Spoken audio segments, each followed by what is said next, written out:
নববর্ষের শুভেচ্ছা রইল আমার সব বন্ধুদের জন্য। সবার সারাটা বছর যেন খুব ভালো যায়, এই এক কামনাই করি ঠাকুরের কাছে। তো বছরের প্রথম দিন এই যে সব ঘরগুলো সকালবেলা উঠে পরিষ্কার করে নিচ্ছি। মানে আজকে একটু বাড়িতে পুজো টুজো দেবো। তারপরে চলে এসেছিলাম, বাবার অর্ডার ছিল, গাছে কটা সুপারি হয়েছে সেগুলো পেরে দেওয়ার জন্য।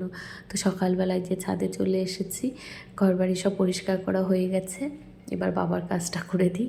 বাবা সুপারিগুলো নিয়ে একটা দোকানে দেবে। দে, কাঁদাচ্ছিস কেন?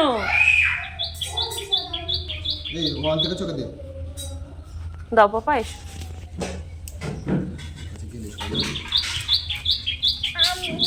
তুমি যাবে?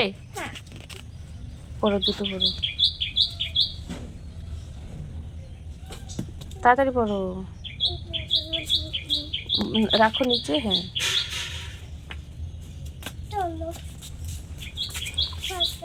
সবসময় কি উল্টো করে এই চটি পড়তে হয়? দাঁড়া, দাদু আসুক, দাঁড়া। তুই এদিকে আয়। চলো চলো, রনি, আস্তে আস্তে আস্তে। হ্যাঁ, দেখো কত সুপারি।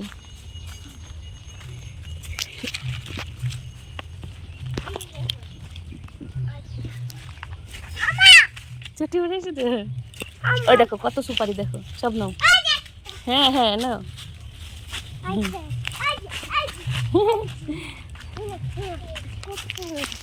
দাঁড়াও দাঁড়াও,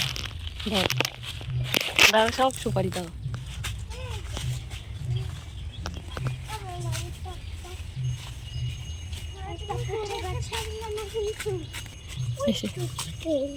আস্তে আস্তে নাও নাও দিয়ান। এর বাবা মা কত কুড়িয়েছে। হ্যাঁ, না না না, নোংরা নোংরা নোংরা, ফেলো। ওইটা ধরো, এই দেখো এখানে একটা, সব ওরাই কুড়িয়ে দিয়েছে। হ্যাঁ, আগে রাখো পাপা ব্যাগে, এখনো আছে, এখনো আছে না। এনো, আহা, ব্যাগে রাখতে গিয়ে তো ব্যাগের বাইরে রাখছিস। এটা এটা দিয়া দিয়া, এই যে একটা, এই যে একটা, না না সুপারি। ও,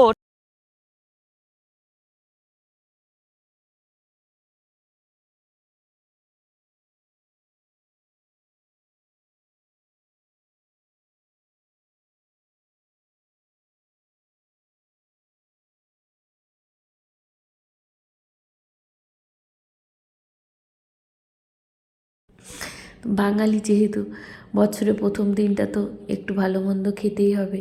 তো এই যে এঁচোড় আগের দিন কিছুটা রান্না করেছিলাম, কিছুটা এঁচোড় ছিল, তো সেটাই খুব ভালো করে মশলা দিয়ে কষিয়ে নিচ্ছি। কষিয়ে কষিয়ে একদম মাংসের মতো করে রান্না করব। আর হবে চিকেন, মাছ, যাই হোক কিছু একটাও হবে। আর বছরের প্রত্যেকটা দিন যেন সবার খুব ভালো কাটে, এটাই চাইবো ঠাকুরের কাছে। আর পরিবারের সাথে খুব ভালো করে কাটান সারাটা বছর, প্রথম দিন থেকে। একমাত্র পরিবারের মানুষগুলোই জানেন তো নিজের। আমার যা মনে হয়, খারাপ সময় হোক ভালো সময় হোক, তারাই একমাত্র পাশে থাকে।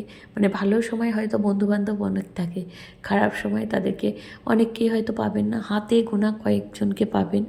কিন্তু বাবা মা যারা শুধুমাত্র খারাপ সময় তো থাকে, মানে ভালো সময়েও থাকে, তারা খারাপ সময়েও থাকে। ভালো সময় আমরা তাদেরকে একটু কম দেখতে পাই, মানে আমরা নিজেরা আর কি তখন বন্ধুবান্ধবদের নেশায় মত্ত হয়ে থাকি যে তারা আসুক। যে কোনো অনুষ্ঠানের সময়, যে কোনো কিছুতে দেখবেন আমরা চাই বাইরের লোকজন খুব আসুক। তখন কিন্তু বাড়ির লোকের ঠিক আছে, ওরা তো থাকবেই, কিন্তু খারাপ সময়ে কিন্তু আশেপাশের, মানে আশেপাশের বন্ধুবান্ধবদের একটু কম পাওয়া যায়, খুব কয়েকজন ছাড়া। তো যাই হোক, তাদেরকে নিয়ে সবাই খুব ভালো থাকুন, পরিবারকে সময় দিন, এটাই বলবো। আর এই যে আমার রান্না বাড়া হয়ে গেছিলো, এঁচোড়, তারপর উচ্ছে দিয়ে ডাল, ভাজাভুজিও ছিল, মাংস ছিল, আর পুঁটি মাছ ছিল। পুঁটি মাছগুলো ভীষণ সুন্দর ছিল।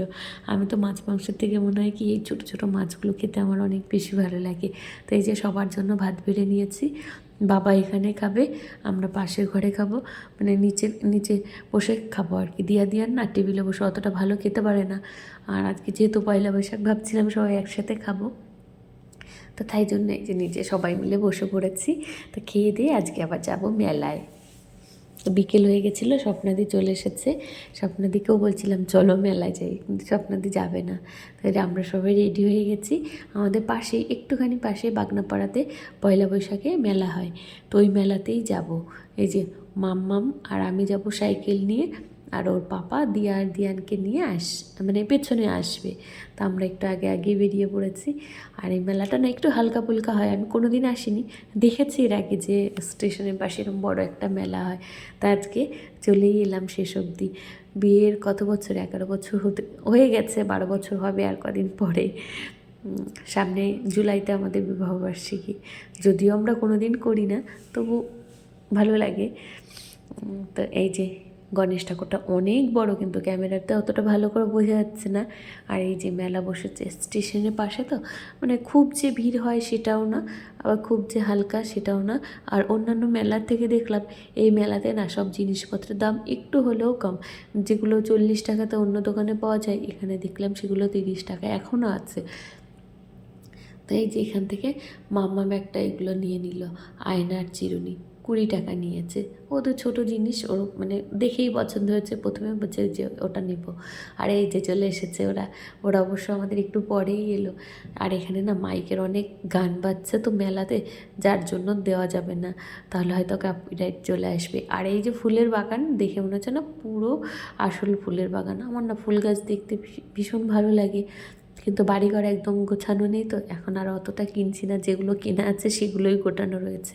এক ব্যাগে ভরে রেখেছিলাম অনেক ফুল কিনে, সেগুলো কিছুদিন পরে দেখি ইঁদুরে কেটে ফেলেছে, যার জন্য এখন আর কিছু কিনি না। থাক, ঘর বাড়ি যখন ভালো হবে তখন আবার কিনবো। টিকটিকিতে টিক টিক টিক টিক করছে। আমার ঠাকুমা বলতো টিকটিকিতে সত্যি কথা বললে যখন টিকটিক করে সেটা নাকি সত্যিই হয়। তা আমিও বললাম আর সেটা টিকটিক করলো। আর এই যে এখানে মাটির জিনিসপত্র, তারপরে এই ফুল, মানে অনেক রকমের, যেগুলো আমরা ছোটোবেলাতে দেখতাম এখনও আছে, কিন্তু ছোটোবেলায় হয়তো হাতে গোনা কয়েকটা জিনিস ছিল, এখন অনেক জিনিস বেরিয়েছে। এই যে এখানেও আরেকজন ফুলের দোকান নিয়ে বসে আছেন, তো ওনার বাগানটাও বেশ ভালো। আর এই যে এই জিনিসগুলো কিন্তু ছোটোবেলায় মেহেন্দির একটা ছাপ পরেই আসতাম যখন মেলায় যেতাম, এখন আর পরা হয় না, বয়স হয়ে গেছে, বুড়ি হয়ে গেছি। আর এই যে এই দোকানের আংটিগুলোও দেখছিলাম, কত টাকা যেন, 20 টাকা করে মনে হয় এই দোকানের জিনিসগুলো, 20 টাকা কিংবা 30 টাকা, অতটা খেয়াল নেই।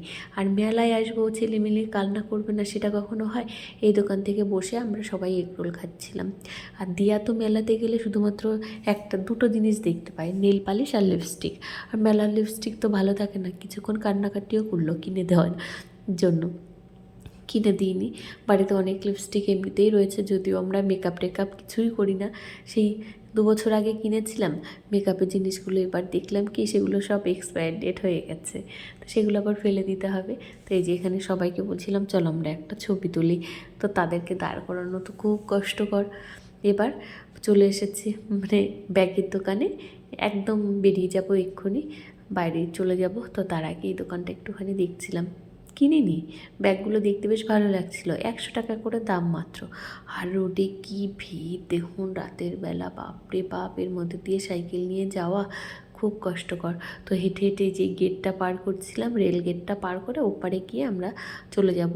ওর পাপা চলে গেছে ওদেরকে নিয়ে, বাড়ি এখান থেকে বেশি দূরে না। আর এখানে এই যে রাস্তার মধ্যে দেখুন ঝামেলা লেগে গেছে, এই দাদু সাইকেলটা ওনার বাইকের মাঝখানে ঢুকে গেছে, তো ওটাই সবাই মিলে সাহায্য করে বের করে দিল।